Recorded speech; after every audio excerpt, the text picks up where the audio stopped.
এজন্য আমরা সকলেই জবান তুলে আওয়াজ করে কালিমাতুশ শুকর আদায় বলি আলহামদুলিল্লাহ।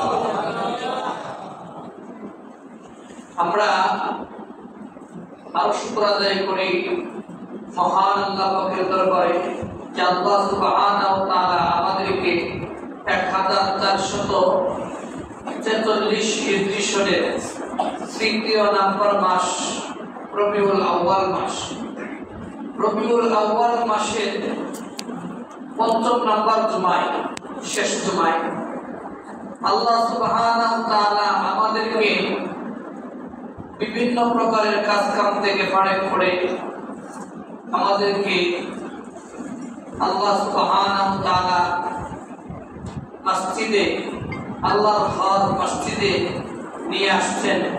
এজন্য আমরা আবারও জবান তুলে আওয়াজ করে কালিমাতুশ শুকর আদায় করি বলে আলহামদুলিল্লাহ। মুহতারাম হাজরিন, আমরা আলোচনা শুনছি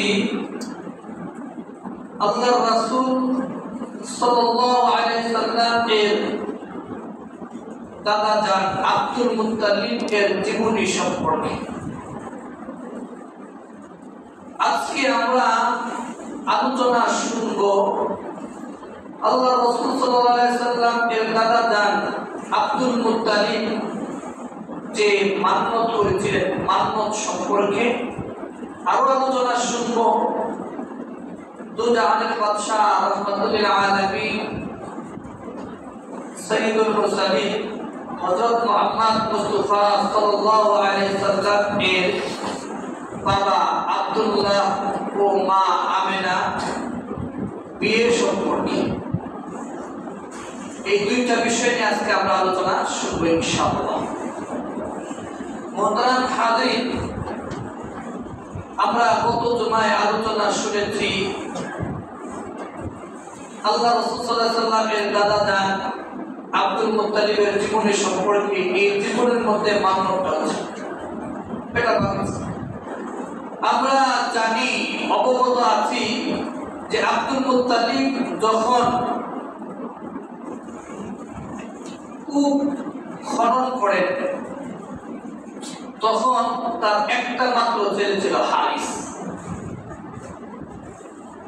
ওই হারিসকে নিয়ে যখন কূপ খনন করেন তখন তিনি বলেছিল যে হে আল্লাহ, আমার তো একটা সন্তান, আপনি যদি আমাকে 10টা সন্তান দান করেন তাহলে আমি একটা সন্তান আল্লাহর রাস্তায় জবাই করব। একটা আওয়াজ করে সুবহানাল্লাহ। এই জায়গায় আমার একটু কথা যে তার 10টা সন্তানের মধ্যে একটা সন্তান জবাই করে দিলেন, কি পরিমাণ আল্লাহর প্রতি রাজি খুশি। আর আমরা একটু সময় বের করে কোরআন হাদিস তো পড়তেই পারি না, সহিহ শুদ্ধ করতে পারি না, নামাজও আসতে চাই, আমরা এই সময়টাও কুরবানি করতে চাই না, ঠিক না? ঠিক। ওই জায়গার মধ্যে আমি আরো কথা বলেছিলাম যে আমাদের দেশে একটা আওয়াজ উঠছে, স্লোগান হয়, যে স্লোগানটা যে 2টা সন্তানের বেশি নয়, একটা হলেই ভালো। এটা আমি কোরআন দিয়া দলিল দিয়েছিলাম যে বনি ইসরাইলের সূরা বনি ইসরাইল এর 31 নম্বর আয়াতে আল্লাহ সুবহানাহু ওয়া তাআলা বলেছেন ওয়ালা তাকতুলু আওলাদাকুম খাশিয়াতা ইমলাক নাহনু নারযুকুহুম ওয়া ইয়্যাকুম, তোমরা দারিদ্রতার ভয়ে সন্তানদেরকে হত্যা করবে না, অতএব আমি তোমাদের খাওয়াই তাদেরকেও খাওয়াই। সুবহানাল্লাহ। এইটা ছিল আগের আমার পূর্বের আলোচনা। আজকে আমরা হাদিস থেকে জানবো দু জাহানের বাদশা রাহমাতুল লিল আলামিন সাইয়্যিদুল মুরসালিন ইমামুল মুরসালিন নবীউর রহমান নবীউত তাওবা নবীউল মালআমা সিরাজাম মুনিরা, আল্লাহর পরেই যার স্থান। সুবহানাল্লাহ। তিনি কি বলেছেন এই সন্তানের ব্যাপারে? তিনি কি বলেছিলেন ওই হাদিসটা তিনি কি বলেছিলেন? ওই হাদিসটা আসছে আবু দাউদ শরীফে, আবু দাউদ শরীফের 2050 নম্বর হাদিস। ওই হাদিসের মধ্যে আসছে যে আল্লাহ রাসূল সাল্লাল্লাহু আলাইহি ওয়াসাল্লাম এক মজলিসে বসা, তখন একজন ব্যক্তি আসে, তার খেদমতে উপস্থিত হয়ে বলল, হে আল্লাহর রাসূল, আমি একজন মহিলাকে বিয়ে করতে চাই, সন্তান পেয়েছি। এই মহিলাটা সুন্দর, তবে তার সন্তান হবে না এরকম অবস্থা, বন্ধা। এই মহিলাটা হচ্ছে কি বন্ধা, সন্তান হবে না। আল্লাহ সাল্লাল্লাহু আলাইহি ওয়াসাল্লাম বললেন, না, তুমি এরকম মহিলাকে বিয়ে করো না। তখন তৃতীয়বার আবার যে আল্লাহ রাসূল, আমি এই মহিলাটাকে বিয়ে করতে চাই, না, এরকম মহিলাকে তুমি বিবাহ করো। তৃতীয়বার আবার তখন আল্লাহ রাসূল সাল্লাল্লাহু আলাইহি ওয়াসাল্লাম বললেন, তুমি এই মহিলাকে বিবাহ করবে না, এমন মহিলাকে তুমি বিয়ে করো যে মহিলা স্বামী ভক্ত এবং সন্তান বেশি দেয়। সুবহানাল্লাহ। কেন? যে আমি কাল কিয়ামতের মাঠে আমার এই বেশি উম্মতকে নিয়ে অন্য অন্য নবীদের উম্মত কম নিয়ে আসবে, আর আমি বেশি নিয়ে আসবো, আমি গর্ব করবো। সুবহানাল্লাহ। এটা হচ্ছে রাসূলের কথা। আর আল্লাহর কথা হচ্ছে তোমরা দারিদ্রতা ভয় হত্যা করো। তা আমরা যারা ওই চিন্তায় চিন্তিত এবং আমরা এই ধারণা করি যে আমরা কি খাও, এই চিন্তা থেকে বাদ দিয়ে দেব, ইনশাআল্লাহ পাবো তো। দেখবেন যারা সন্তান বেশি, তাদের একটা না একটা ছেলে তাদের হাল ধরে। ইউরোপ কান্ট্রিতে আপনি যান, তারা সন্তানের অভাবে কুকুর পালে তার সত্যি হিসাবে। কথাটা কতটুকু বাস্তব আপনারা শিক্ষিত মানুষ, জ্ঞানী মানুষ আপনারা দেখবেন। যাই হোক, এই দিকে আমি যাবো না। তখন তিনি আব্দুল মুত্তালিব মান্যত করেছিলেন, হে আল্লাহ, তুমি যদি আমাকে 10টা সন্তান দাও, আমি একটা সন্তান আল্লাহর রাস্তায় জবাই করে দেব।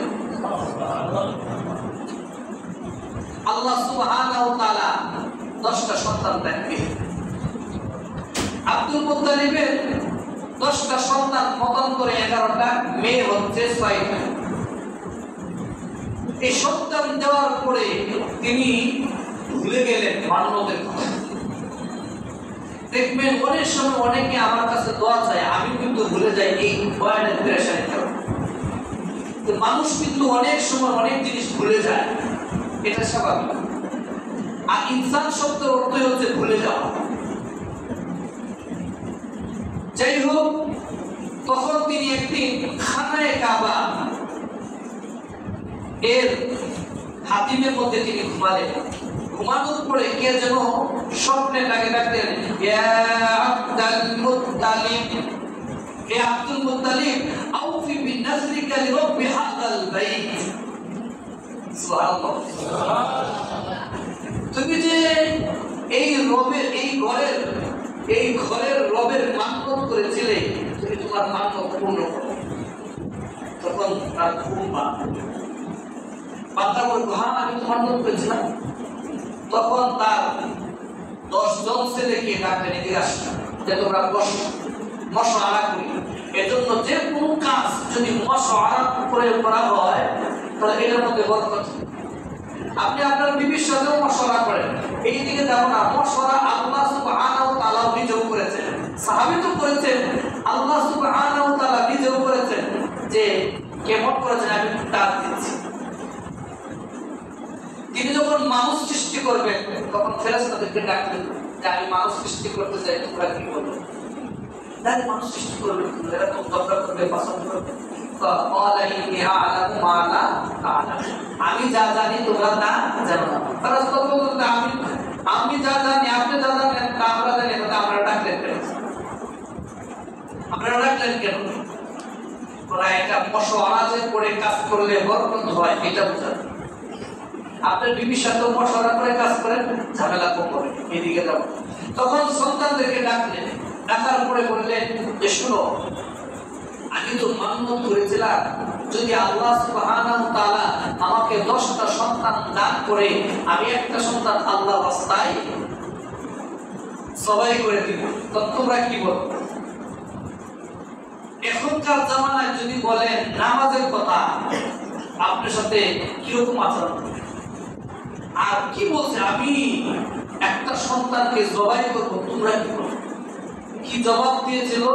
ইসমাঈল আলাইহিস সালাম যে জবাব দিয়েছিল সেই জবাব দিয়েছিল।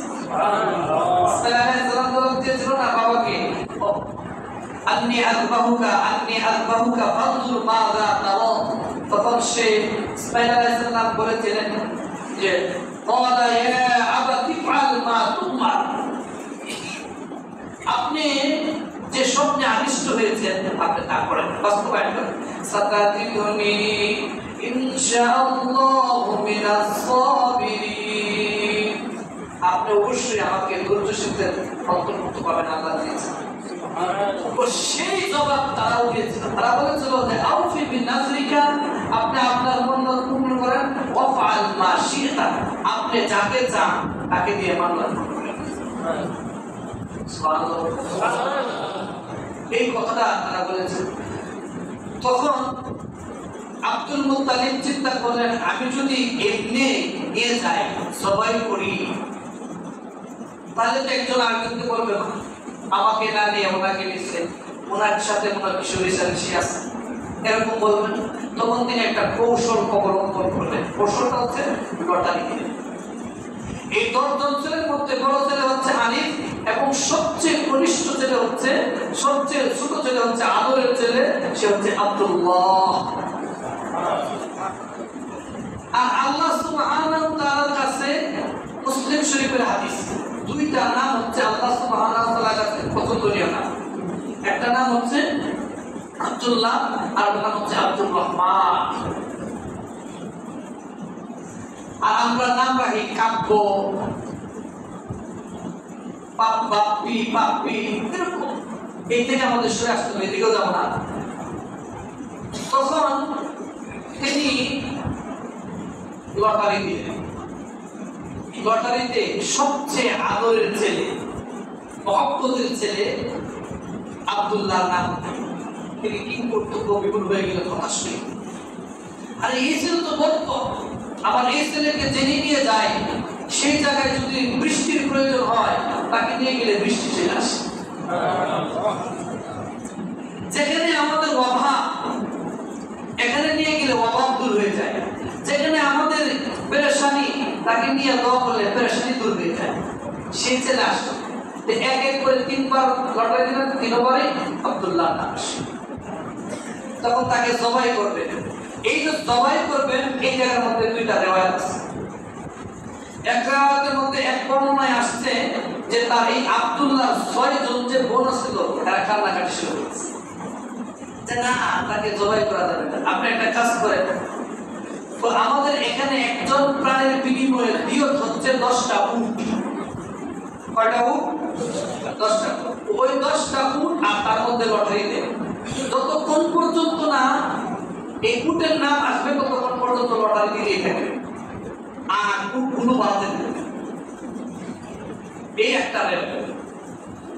আরেকটা রেওয়াজ আসছে, যখন জবাই করতে যাচ্ছেন তখন আব্দুল্লাহ ইবনে আব্বাস রাদিয়াল্লাহু তাআলা তিনি বললেন যে আপনি যে তাকে জবাই করবেন সেটা আমাদের মহব্বত, সে তো এই মক্কার বরকত, আপনি বরকতকে নষ্ট করবেন।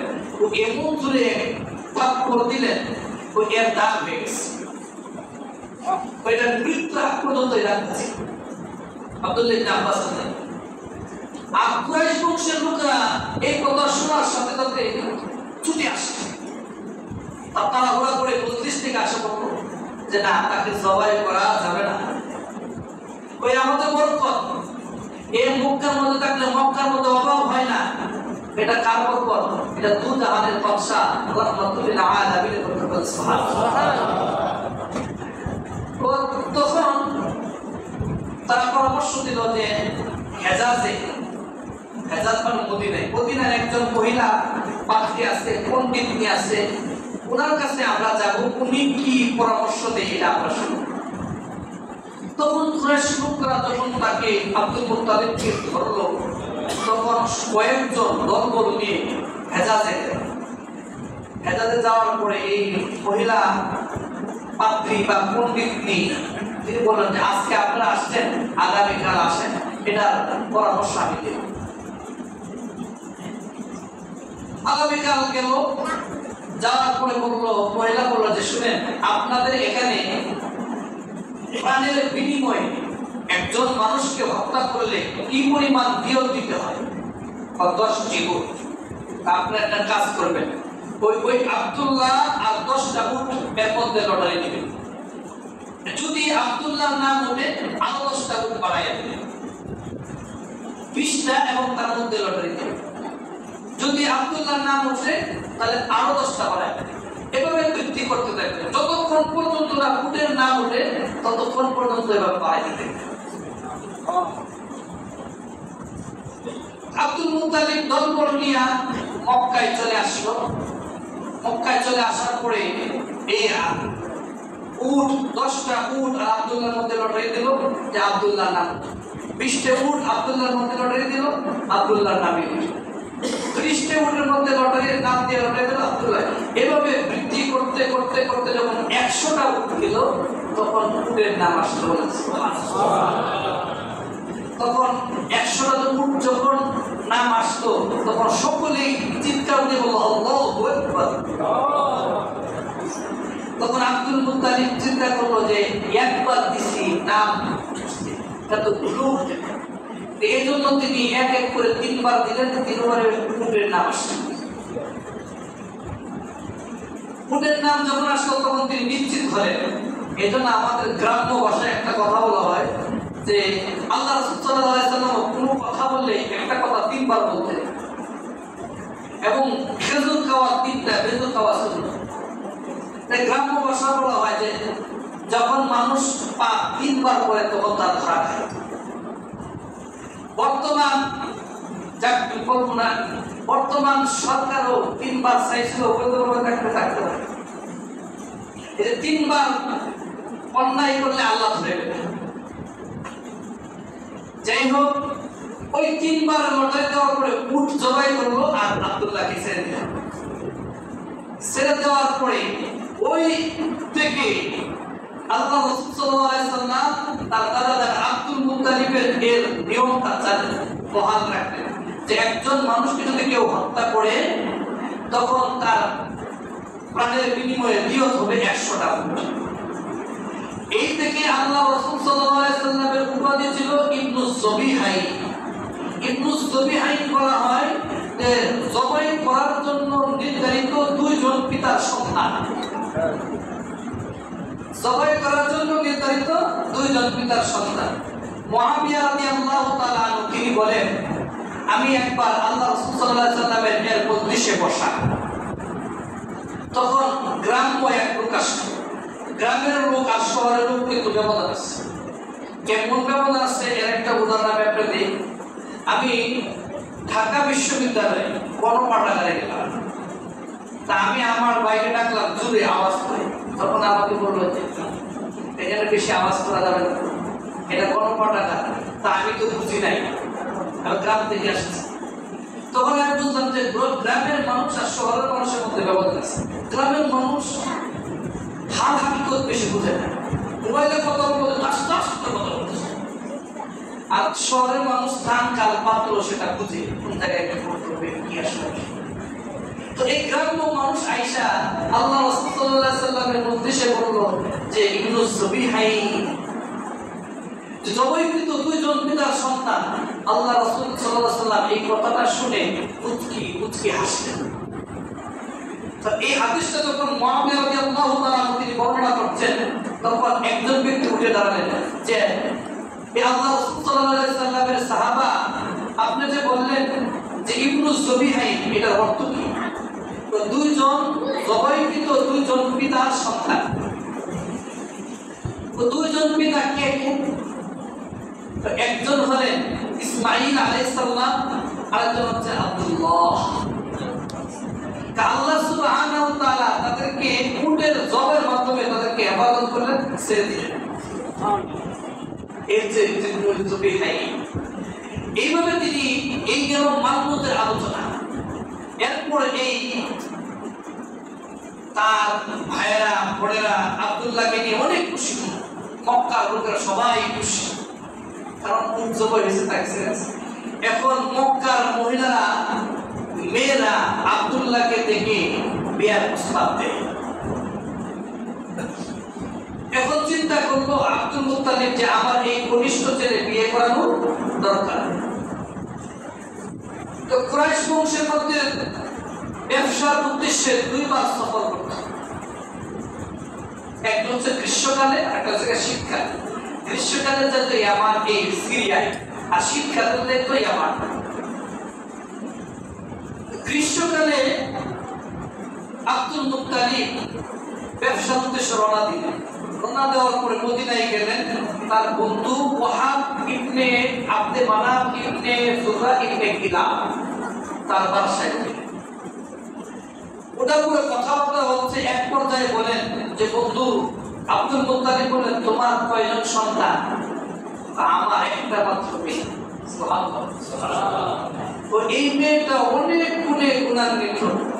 এই মহিলা, এই মেয়ে ওই মহিলাদের নেত্রী, সে অনেক গুণের অধিকারী। তখন আব্দুল মুত্তালিব বলল, দেখো আমার একজন ছেলে আছে, নাম হচ্ছে আব্দুল্লাহ। তার কে নিয়ে আমরা যেখানে যাই সেখানে বিজয় লাভ করি, যেখানে যাই সেখানে ওয়াবাদুর হয়। বৃষ্টির প্রয়োজন হলে আল্লাহ সুবহানাহু ওয়া তাআলা বৃষ্টি দিয়ে দেন। আমি কথা দিলাম ওই ছেলেকে দিয়া তোমার মেয়েকে বিয়ে দেব, আমি পরবর্তীতে আসব। তখন ওয়াহাব ইবনে আব্দে মানাফ বললেন যে আপনি বসেন, আমি মেহমানদারি করে দিয়েছি। মেয়েকে দেখলেন যে সব কিছু সাজিয়ে রাখছে। তখন বাবা প্রশ্ন করলেন, তুমি জানো কে আসছে? আমি জানি কে আসছে। উনি কে? খানায় কাবার খাদেম আব্দুল মুত্তালিব। তুমি কেমনে জানলা? ওই মসজিদের খাদেম, আল্লাহর ঘরের খাদেম, খানায় কাবার খাদেম, তাকে কে জানছে? ব্যবসা করে গেল। এখন আব্দুল্লাহকে নিয়ে বিয়ার উদ্দেশ্যে রওনা। রাস্তার মধ্যে ইহুদি এক মহিলা, নাম হচ্ছে ফাতেমা বিনতে মুর, আব্দুল্লাহকে দেখলেন। দেখে ডাক দিলেন, ঠিক আছে। দেওয়ার পর বলল, শোনো, আমি তোমাকে 100 উট দিব যদি তুমি আমাকে বিয়ে করো। কি জবাব দিলেন? আল্লাহ রাসূল সাল্লাল্লাহু আলাইহি ওয়াসাল্লাম দুজাহানের বাদশা, রাহমাতুল আলামিন, সাইয়্যিদুল মুরসালিন, ইমামুল মুরসালিন, নবীউর রহমান, নবীউত তাওবা, নবীউল বারআমা, সিরাজাল মুনিরা, কুল কায়নাতের সরদার, সাহেবুল মাকাম, তার বাবা জান কি জবাব দিলেন যে আমার বাবা যে জায়গায় বিয়ে পড়ায় আমি সেই জায়গায় বিয়ে করব। সুবহানাল্লাহ। এখন বর্তমান সমাজে তাকান, বাবার প্রয়োজন মনে করে না। যে সমস্ত সন্তান বাবা মাকে প্রয়োজন মনে করে না, তাদের কপালে সুখ নাই, দুঃখে পড়া। একটা ঘটনা আমি বলবো, কয়েকদিন, এই কয়েকদিনের মধ্যে একজন লোক পরিচিত, নাম বললে আপনারা চিনবেন, সে বলল যে আমার ছেলেটাকে খুঁজে পাচ্ছি না। আর কি করে? আয়ের কথা খুঁজে পান নাই। তখন তার কান্নার কারণে আমি বলি নাই যে আপনার ছেলে মেয়ে নিয়ে চলে গেছে, কারণ কষ্ট পাবে, কষ্ট পাওয়াই স্বাভাবিক। আমি বারবার কয়েকদিন, 2-1 মাস পরে দেখা হলেই বলছি যে আপনার ছেলেকে বর্তমানে পাচ্ছি না। কয়েকদিন আগে শুনলাম এই ছেলে বউ নিয়ে বাসায় এসেছে। কি পরিমাণ পিতা মাতা কষ্ট পেয়েছে আপনি চিন্তা করেন। আর তাকে জবাব দিল কি? আল্লাহ রাসূল সাল্লাল্লাহু আলাইহি ওয়াসাল্লামের পিতা বলল যে আমার বাবা যে জায়গায় বিয়ে করে সেই জায়গায় আমি বিয়ে করব। এরপরে ওই ফাতেমা বিনতে মুর আরেকটা প্রস্তাব দিল, তো তুমি বিয়ে অন্য জায়গায় করো, সমস্যা নেই, তুমি আমার সাথে অবৈধভাবে মিলামেশা করো। তখন আল্লাহ রাসূল সাল্লাল্লাহু আলাইহি ওয়াসাল্লামের বাবা জান আব্দুল্লাহ কি জবাব দিয়েছিলেন? এই জবাবটা হচ্ছে আম্মাল হারামু আল মামাতু দুনাহু তিনি বললেন যে হারাম কাজে লিপ্ত হওয়ার চেয়ে, হারাম কাজে জড়িত হওয়ার চেয়ে মৃত্যু অনেক শ্রেষ্ঠ। সুযোগ ছিল তারপরে ওই কথা। এই জন্য আল্লাহ সুবহানাহু ওয়া তাআলা, আল্লাহ সুবহানাহু ওয়া তাআলা রব্বে কারীম, আল্লাহু কারীম, আল্লাহ সুবহানাহু ওয়া তাআলা বনি ইসরাঈলের 32 নম্বর আয়াতে বলেন ওয়ালা তাকরাবুজ জিনা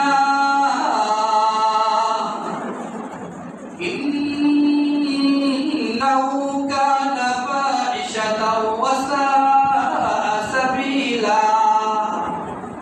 তোমরা ও দুনিয়ার মুসলমানরা শোনো, শ্রেষ্ঠ উম্মতরা শোনো, আমার সবচেয়ে প্রিয় মুহাম্মদের বান্দারা, উম্মতরা শোনো, তোমরা জিনার কাছেও যেও না, জিনার কাছেও যেও না, নিকটেও যেও না, কারণ এটা একটা ফাহিশা কাজ, অশ্লীল কাজ, এটা একটা মন্দ পথ। এই পথে যদি যাও তোমরা আসতে পারো না। শুধু এই জায়গায় বলছে, অন্য জায়গায় সূরা আনআমের 151 নম্বর আয়াতে বলেন ওয়ালা তাকরাবুল ফাওয়াহিশা মা যাহারা মিনহা ওয়া মা বাতন। তোমরা প্রকাশ্য অপ্রকাশ্য জিনার কাছে যেও না। যদি না যাও কি লাভ, এটা এখন আমরা শুনি।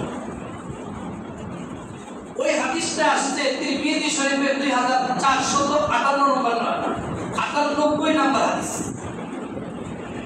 ওই হাদিসের মধ্যে আব্দুল্লাহ ইবনে উমর রাদিয়াল্লাহু তাআলা আনহু তিনি বলেন, আমি একবার নয়, দুইবার নয়, তিনবার নয়, চারবার নয়, পাঁচবার নয়, ছয়বার নয়, সাতবার নয়, এর চেয়েও অধিকবার দুজাহানের বাদশা রাহমাতুল লিল আলামিন এর জবান থেকে আমি হাদিসটা শুনেছি।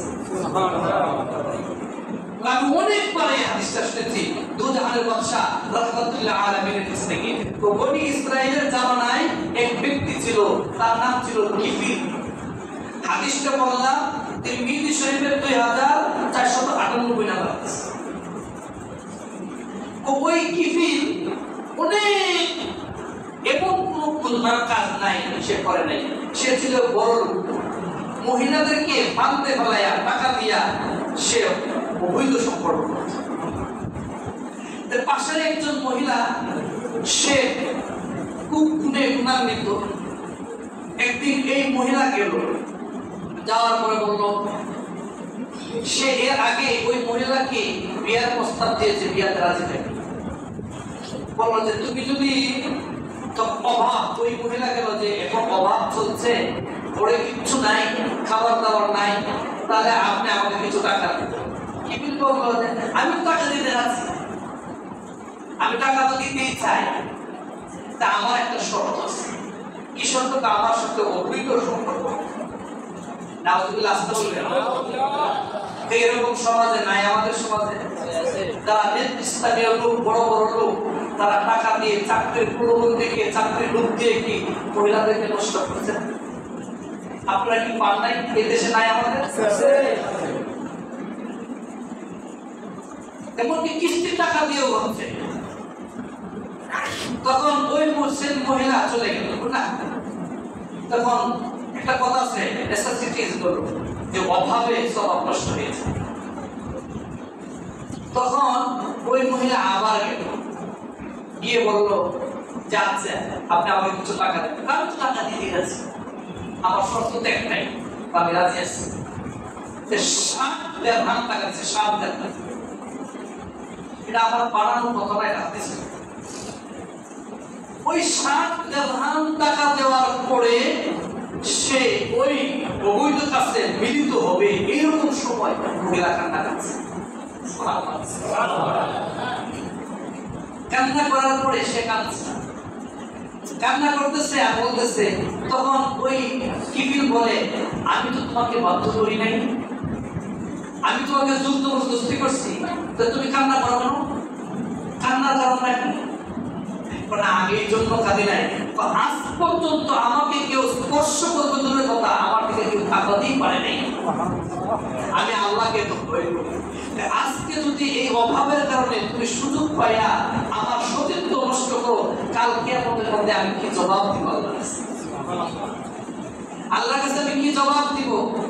এই কথা শোনার পরে কিফিলের মনের মধ্যে একটা ধাক্কা লাগে। সে এরকম লোক, আমি তাকে নষ্ট করবো কেন? সে ওই জায়গা থেকে চলে আসছে, সুবহানাল্লাহ।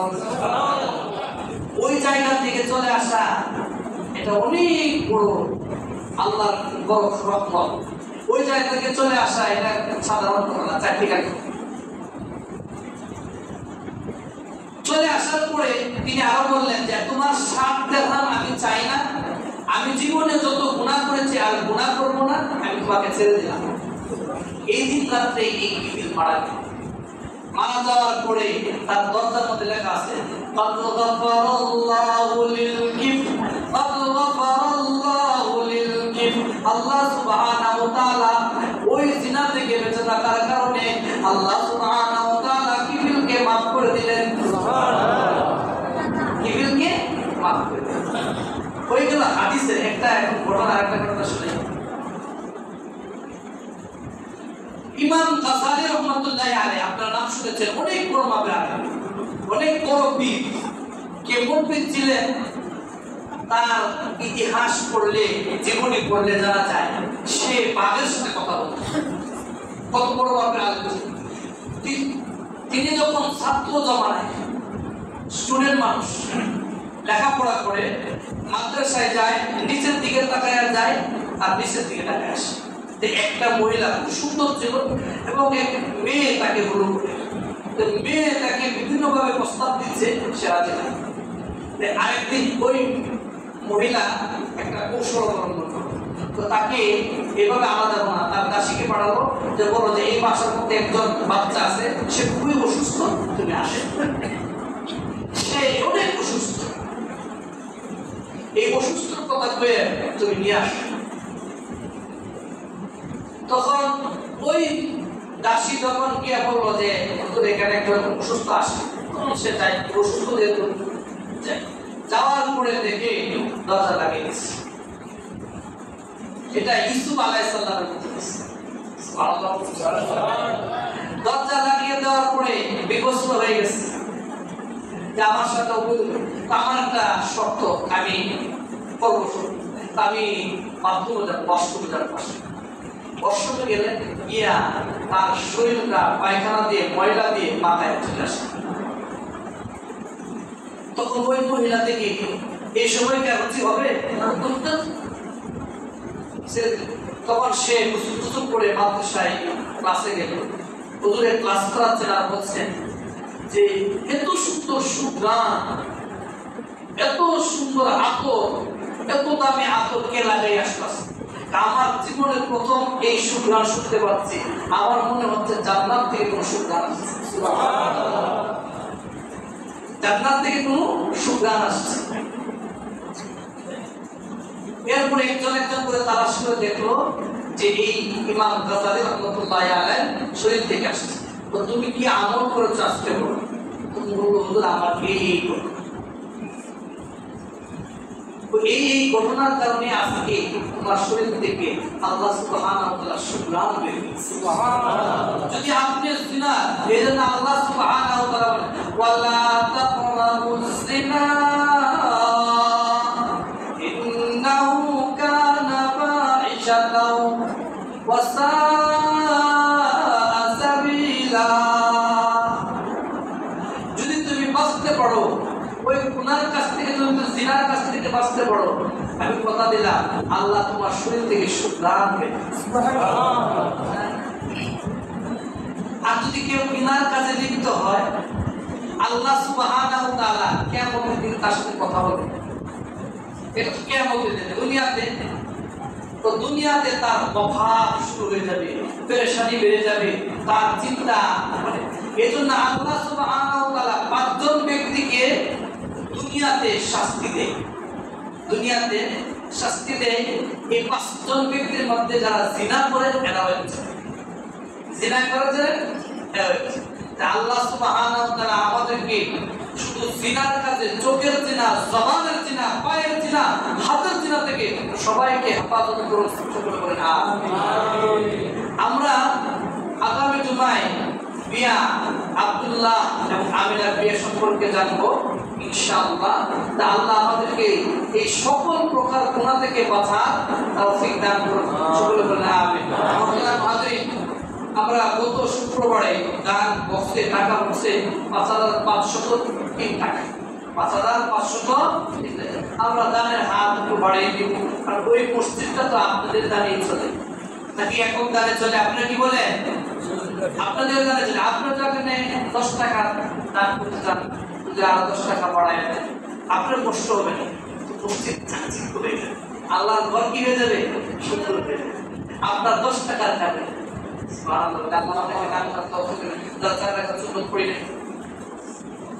সুন্নত পড়ে জায়গাটা